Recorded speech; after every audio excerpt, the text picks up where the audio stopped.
কবি রুদ্র গোস্বামী লেখা কবিতা অসুখ। আজকাল কি যে উল্টো পাল্টা বায়না শিখেছে ও, যখন তখন এসে বলবে ওর একটা আকাশ চাই, আর আমিও বোকার মতন সব কাজ ফেলে ওর চোখের মাপের আকাশ খুঁজতে থাকি। শুধু কি তাই, তাতেও আবার ওর আপত্তি।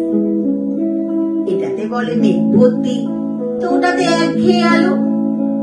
গোধূলি আকাশ দেখলে ও আবার লজ্জায় মরে যায়।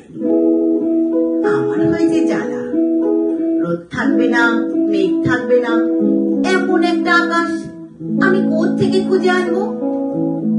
গোলাপ হবে অথচ কাটা হবে না, রংটাও আবার লাল, এমন আবার হয় নাকি?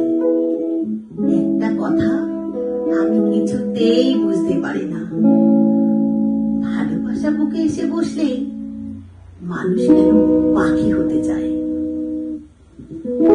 ভালোবাসা বুকে এসে বসলেই মানুষ কেন পাখি হতে চায়?